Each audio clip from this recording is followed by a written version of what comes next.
Good morning. How are you doing?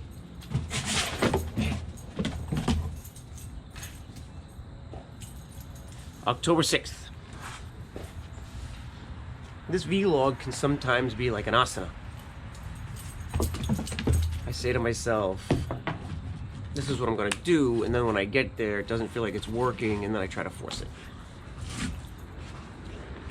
And just like it doesn't work when I'm doing postures, it doesn't work for the vlog. And the funny part is, I can reflect upon the niyamas with regards to that feeling. Remember, the niyamas are many things. One of them is a metric. They're a way to give yourself context. Cleanliness and purity. I don't like to force some deep thoughts. That's not a clean thought. That thought is not functionally a pure idea. It's forced, isn't it? Contentment. To be content, not having anything to say.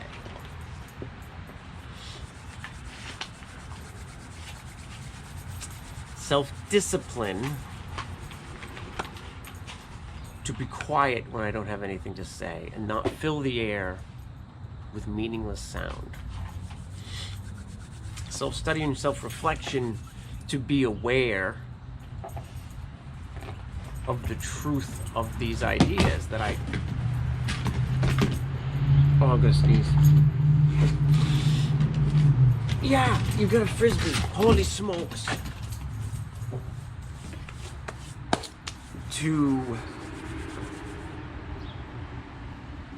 Well, you can only be honest with yourself if you're paying attention to yourself, like, all the time. About how you really feel, about what you really got going on. And self-surrender. No, you think that noise gets my attention, and you're right. Give in to the frisbee. Let your desire for quietness drive you. What are you doing? It's the most disconnected niyama reflection. Which is also a good truth, because it's not an easy task to practice this kind of stuff in a day-to-day life when you've got your life rushing at you at, what is the phrase? At the speed of life. But whether you're actively pursuing, well, I say this a lot. Life is going to happen, and humans are in a constant series of change, and we can choose to guide that journey or not. Same thing with the niyamas. The ideas behind the niyamas is not necessarily a set of laws for you to follow.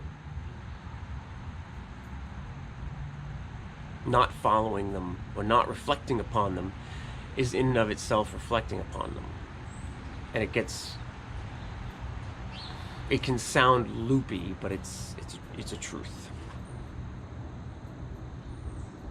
If you don't do a thing, it sends as much a message as if you do a thing.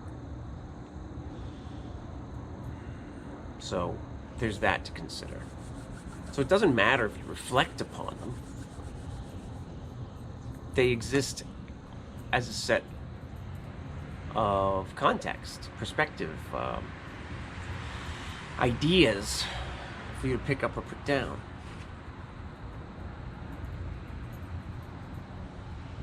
And even when I don't have anything planned to say about the niyamas and my day-to-day life, that in and of itself is a way to talk about the niyamas in my day-to-day life.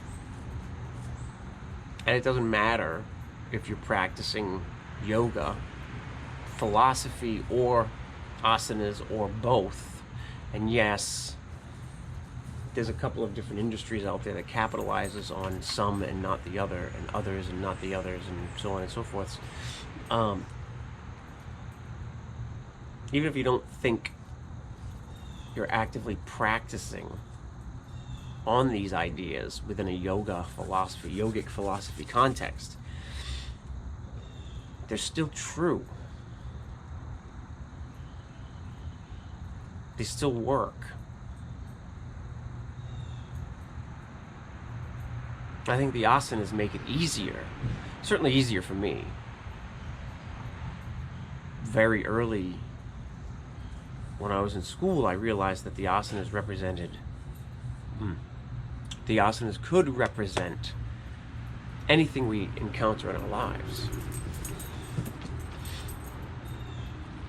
The first time you start practicing postures, they're very difficult.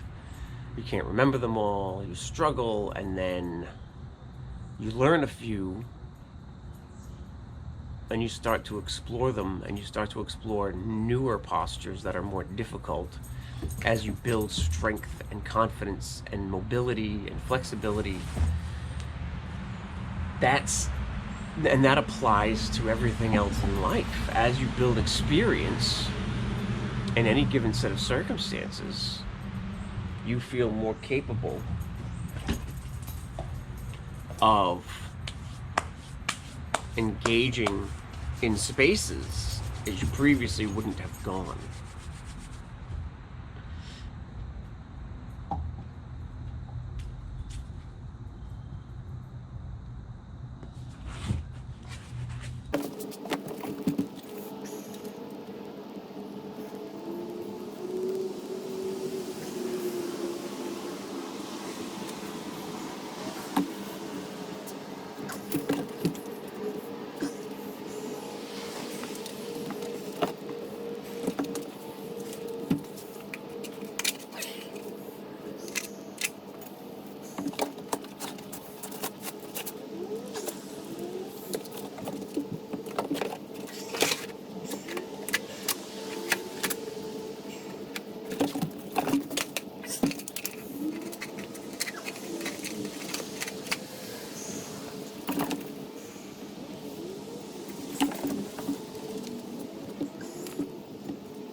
You're out of control.